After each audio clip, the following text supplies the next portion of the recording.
que l'industrie française tient une place importante dans l'économie, tant par son étendue, sa diversité, que par son savoir-faire et son innovation, il est essentiel de faire connaître cette richesse au plus grand nombre, notamment aux acteurs de demain. Pour ce faire, FIPES et ses partenaires ont mis en place en Essonne un concours adressé aux collégiens, lycéens et étudiants qui vise à réaliser une vidéo de présentation d'entreprises et de métiers. Ces films, entièrement réalisés par les jeunes en immersion dans les sociétés, ont été présentés le 26 mars à Ivry, au sein de l'École nationale supérieure d'informatique et d'industrie pour l'entreprise.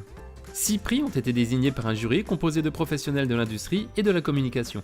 Pour nous, c'est toujours une belle surprise finalement de voir le travail que peuvent fournir notamment des collégiens, parce que bon, c'est quand même un gros travail de préparer ça. Les prestations des jeunes, elles sont variées, elles sont dynamiques. On a des coups de cœur, donc voilà, moi je suis ravie de remettre un prix de cet après-midi à ces jeunes. Le jeune dans tout ça, il va faire l'entreprise de demain. Alors notre rôle, effectivement, c'est de donner les fondamentaux de l'entreprise, comment ça fonctionne. L'image de l'industrie, c'est les temps modernes de Charlot. C'est le cambouis, c'est toute cette image négative. Alors qu'on a des très beaux fleurons. L'industrie, c'est Ariane. L'industrie, c'est le TGV. L'industrie, c'est Airbus. L'industrie, c'est toutes ces très petites et moyennes entreprises qui tournent autour et qui font des choses fantastiques. Le monde de l'entreprise et le monde de l'éducation doivent travailler complètement en partenariat. Ceci rentre tout à fait dans les objectifs que l'Éducation nationale s'est fixée, notamment autour des actions concourant à la découverte du monde professionnel. Nous constatons malheureusement encore trop souvent que les filières de formation amenant aux métiers intéressants l'industrie sont très largement méconnues. Trop de jeunes ont des représentations fausses sur ces métiers, mais rien ne vaut le concret, surtout quand il est illustré par des apports venant des élèves eux-mêmes.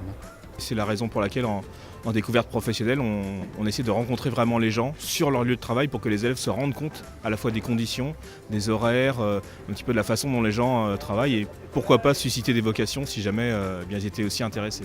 Ce qui est intéressant dans ce projet, c'est que les jeunes étant acteurs, ils entrent en relation avec des gens de l'industrie, qu'ils soient chefs d'entreprise comme on a vu pour le premier prix des collèges, ou bien qu'ils soient salariés d'une entreprise, et ils sont directs.